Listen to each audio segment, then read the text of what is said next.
आपका मित्र। एक सन्यासी की डायरी से पार्ट 5।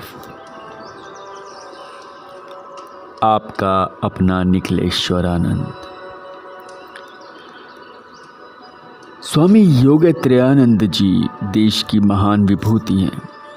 वे साधना की उच्चतम स्थितियों को प्राप्त कर सिद्धाश्रम के सफल साधकों और मार्गदर्शकों में से एक हैं। परंतु जीवन की यौवन काल में बद्रीनाथ से आगे व्यास गुफा के पास स्वामी योगेत्र्यानंद जी के पास निखिलेश्वरानंद जी लगभग 3 वर्ष रुके थे।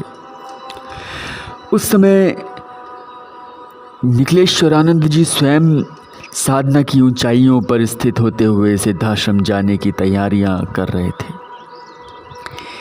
एक गुरु भाई के नाते उनसे स्वामी निखिलेश्वरानंद जी से संबंधित संस्मरण साधनात्मक रूप से प्राप्त हुए हैं, जिन्हें प्रस्तुत करते हुए हम प्रसन्नता अनुभव कर रहे हैं। भले आदमियों पर विपत्तियां बार बार आती हैं, यह कहावत निखिल पर भी 16 आने लागू होती है।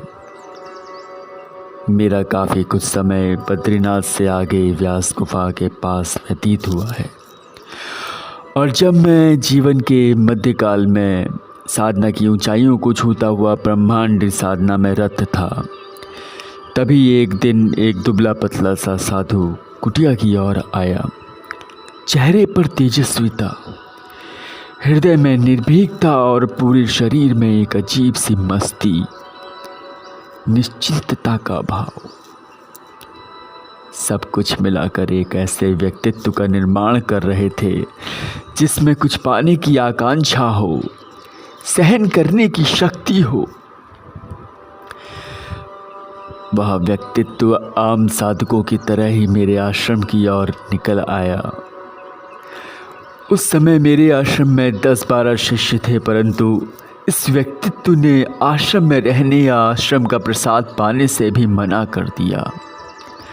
वह बोला, मैंने आपका नाम सुना है और मुझे आपसे कुछ प्राप्त करने की आकांक्षा है। मैं स्वयं अलग अपनी गुफा बनाऊंगा और रहूंगा उसमें। मुझे पहली ही बार में ऐसा लगा मानो यह साधक काफ़ी ऊंचाई पर पहुंचने की क्षमता रखता है। धीरे धीरे हम दोनों परस्पर घुल मिल गए। हम में बड़े और छोटे का भेद ही नहीं रहा। ऐसा लगा जैसे हम जन्मों जन्मों तक साथ रहे हो।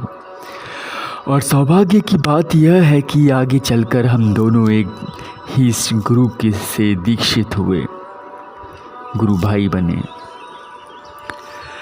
आज तो वह मुझसे साधनात्मक दृष्टि से काफ़ी आगे है, परंतु मैं उसकी प्रारंभिक बातचीत, दृढ़ता और धैर्य भुला नहीं सकता।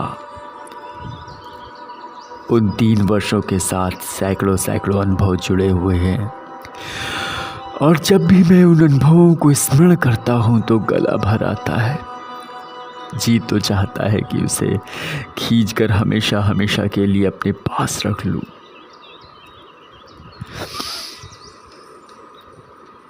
उस तरफ बर्फ गिरती रहती है और बरसात के 2 महीने तो ऐसे बीत जाते हैं कि चारों तरफ बर्फ़ का साम्राज्य छा जाता है।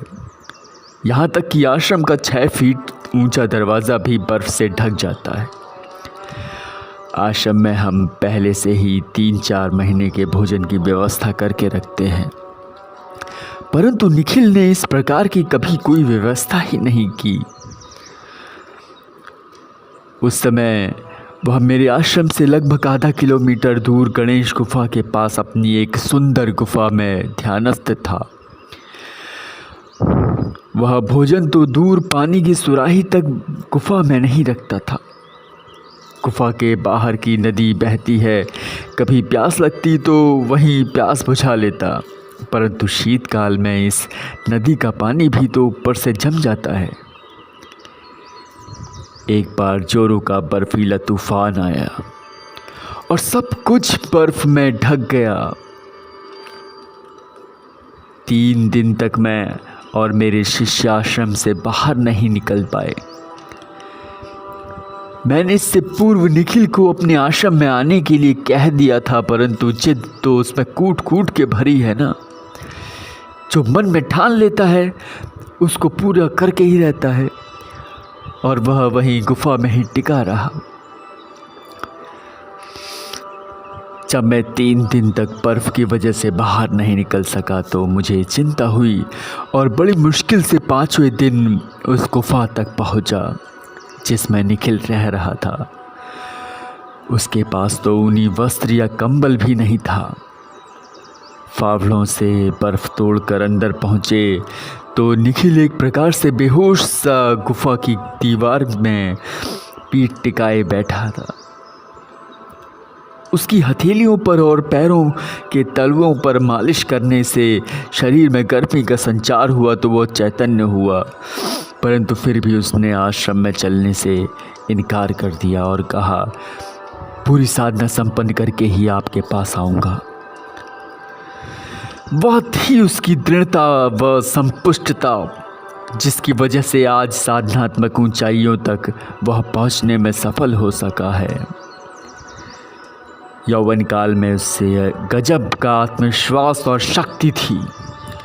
साधनात्मक जीवन जीने का वह अभ्यस्त हो चुका था, पर साथ ही साथ दूसरों के दुख में भाग लेना और दूसरों की मदद करना उसका सौभाग्य गुण था।